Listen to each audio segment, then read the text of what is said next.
This is a pretty depressing explanation for why we never see aliens, and this is what one physicist proposes. The universe is so unimaginably big, and it's positively teeming with almost infinite supply of potentially life-giving worlds. So where the heck is everybody? At its heart, this is what's called the Fermi paradox, the perplexing scientific anomaly that despite there being billions of stars in our Milky Way galaxy, in our galaxy alone, there's millions of other galaxies, let alone outside it, we've never encountered any signs of an advanced alien civilization. And why not? Well, some people believe that some ancients at least have had extraterrestrial experiences, but anyway, let's go on with this article.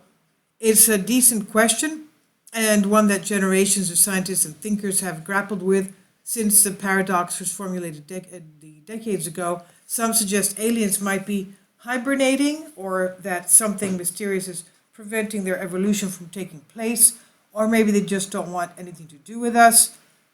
Now, in 2018, theoretical physicist Alexander Berezin from the National Research University of Electronic Technology, MIET, of Russia, put forward his own explanation for why we're seemingly alone in the universe, proposing that he calls his first in, last out solution to the Fermi paradox.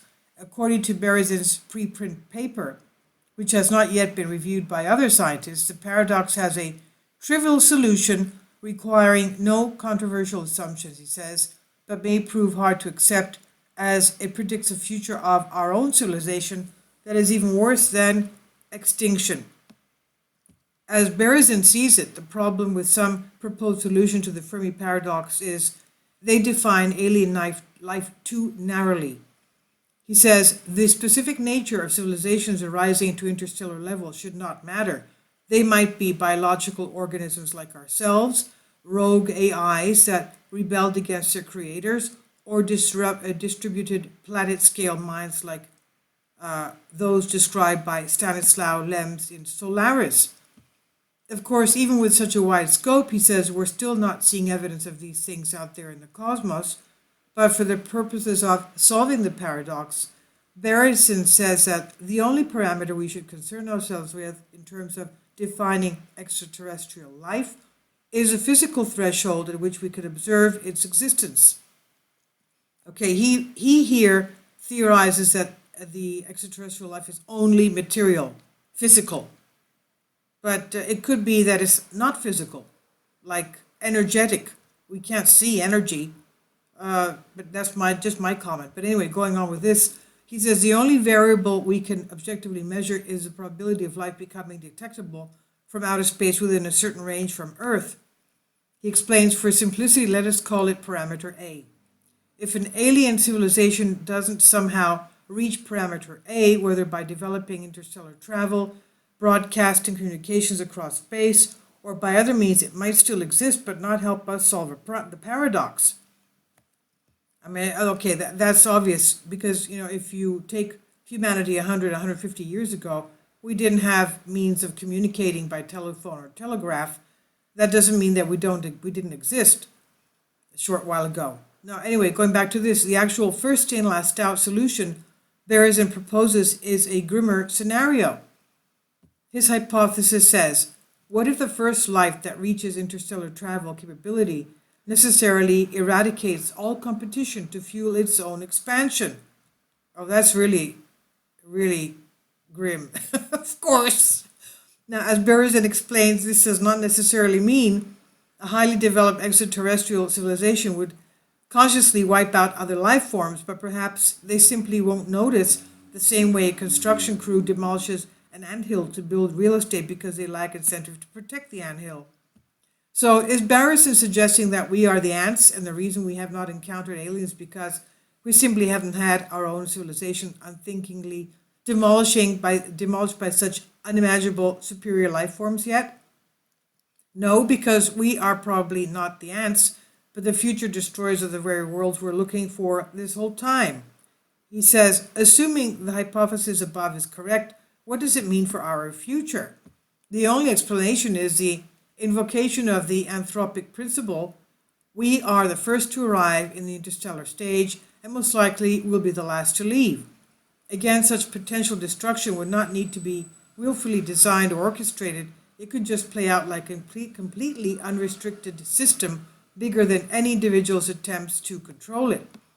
One example Berezin gives is free market capitalism, and another could be the dangers of an artificial intelligence, AI, untethered by constraints on its accumulation of power. Berezin says, one rogue AI could potentially populate the entire supercluster with copies of itself, turning every solar system into a supercomputer, and there's no use asking why it would do that. All that matters is that it can. It's a pretty terrifying outlook on Fermi. Basically, we may be the winners of a deadly race we didn't even know we were competing in, or as Andrew Masterson at Cosmos put it, we are the paradox resolution made manifest. Even Berezin admits he hopes he's wrong about this, and it's worth noting that many other scientists have much more optimistic views about when we can expect to hear from advanced alien life. But the physicist's views are just the latest scientific statement of why we may be destined to gaze at the stars alone in time and space, much as we might wish it were otherwise. This paper is on arcsxiv.org and first published in May 2018, and it's on Science Alert by Peter Dockrell.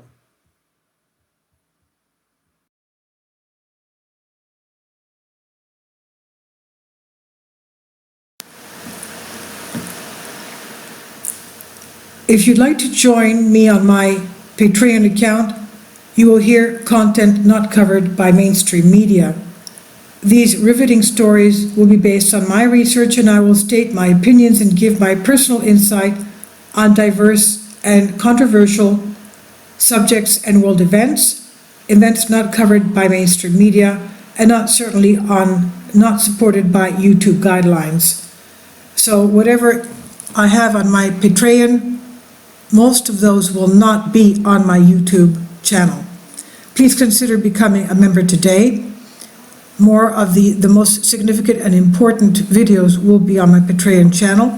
Your support helps me to continue my research and keeps this YouTube channel alive.